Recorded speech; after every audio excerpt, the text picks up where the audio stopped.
Palestinian woman who was responsible for hijacking 2 passenger planes is being lined up to speak at a fundraising event in Birmingham. Leila Khaled has been criticised for describing Hamas terrorists who killed 1,200 people in Israel on October the 7th as freedom fighters. She's due to speak via video at a fundraiser organised by the Palestine Solidarity Campaign, the same group that projected the anti-Semitic from the river to the sea message onto the side of Big Ben last month. I'm joined now by counter-terrorist expert Dr David Lowe to talk about this. David, good afternoon to you. Good afternoon, Ian. I was only thinking at the weekend, I haven't spoken to David Lowe for a little while, and up you pop on a Tuesday. How fantastic. It's interesting, isn't it? Because history is full of people who had nefarious, horrible ideas about stuff and sometimes carried out terrible things, but then found themselves around the big oak cabinet table years later. It's not entirely unprecedented that someone who's got a shady past pitches up to give a public speech somewhere. No, I mean, you know, if we look historically, we only have to look to the UK after the Good Friday Agreement. Yep. We've got a number of politicians who are former members of the Provisional IRA. You know, but I think what's important on this one, though, Ian, is what she's saying about Hamas in the UK. Hamas is a proscribed terrorist organisation. I think currently, politically and socially, with the issue of Gaza and the protests here, we're seeing fringe groups attaching themselves to large demonstrations. And I'll emphasise the point that most of these demonstrations, they're not extremists, but some extremists are latching onto it. Which is a problem. And of course, on top of that, then they're sort of feeding the far right with propaganda, and they're making hay on that. As you know, you had that protest the other week, and you have from the river to the sea, emblazoned on the Victoria Tower there, Westminster. Yeah. And then, you know, these are important issues that we're looking at, and it only takes a little spark for some individual to carry out some form of terrorist attack. And currently, at the moment, we're in a little tinderbox. I don't think it's been helped by some politicians, the former Prime Minister, former Home Secretary, some of the comments that they've said, or being at meetings where some comments have been said and they totally ignored it. I think Rishi Sunak, when he came out the other day, was a little too late in what the message he was trying to get across. I mean, some, I suppose, David, because I hear everything you just said, but there might be some who would extrapolate from this. Actually, it proves the kind of the Lee Andersons of it. I mean, forget the fact that he, you know, what he said was just not true about Sadiq Khan. But the point we think he was trying to get to was that there is a sort of an Islamist thing going on that seems to be getting a little bit too much publicity and is lacking condemnation from many areas. I think that's where he meant to go, and that would have been fine if he'd gone there. But does this not feed into that? This is not, to many of those people, whether it's Lee Anderson, whether it's Suella Braverman, whether it's some people also in the Labour Party, may look at this and go, no, this is exactly the problem. You know, we are legitimising what would have been unthinkable just a couple of years ago, inviting somebody like this to speak, even allowing the group they're speaking with or for, is a bit iffy, but, you know, allowing this character to pitch up does feed into that belief that Islamism is going unchecked.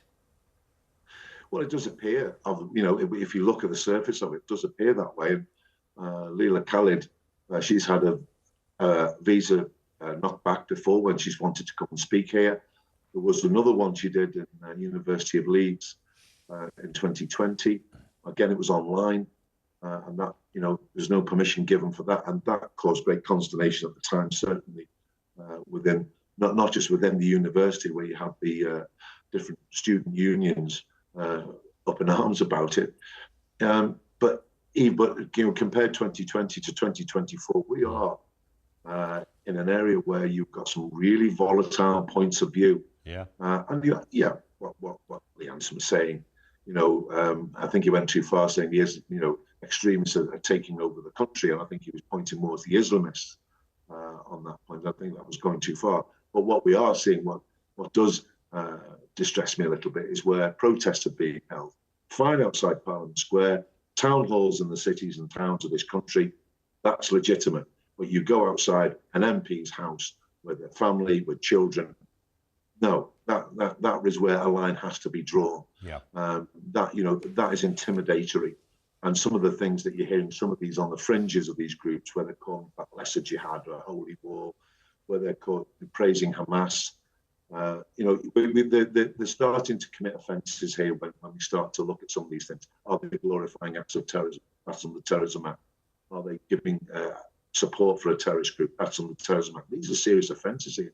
Yeah, totally. And it is intriguing, how, we remember back in the day when Mrs. Thatcher had Sinn Féin speaking via helium balloons, essentially. Ridiculous.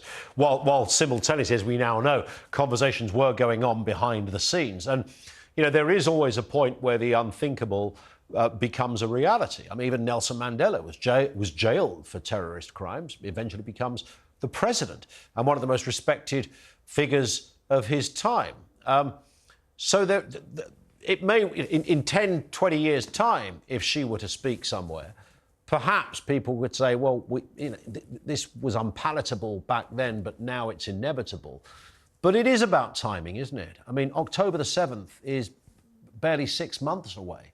For somebody to even suggest that people responsible for the wholesale slaughter and all sorts of other horrendous crimes, to suggest that they were perpetrated by freedom fighters, is not somebody you should be inviting around the debating table to break bread with, regardless of what you think of the overarching view.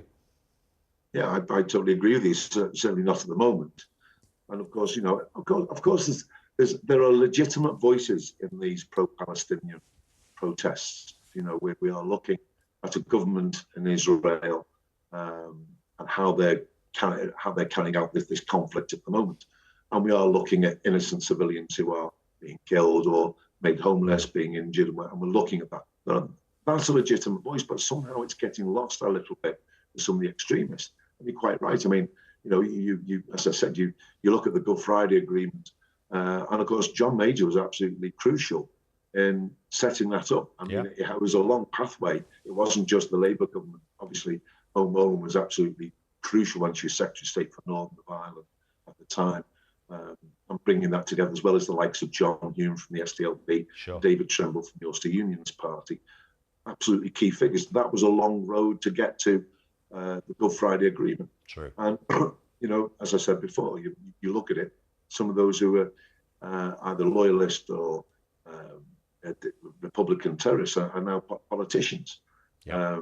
And so things can improve, but at this moment, this is not the time to invite Leila Khaled. You're spot on. There is irredeemably an issue of timing. Many other factors in this, but certainly timing. David, thank you as ever. Dr. David Lowe.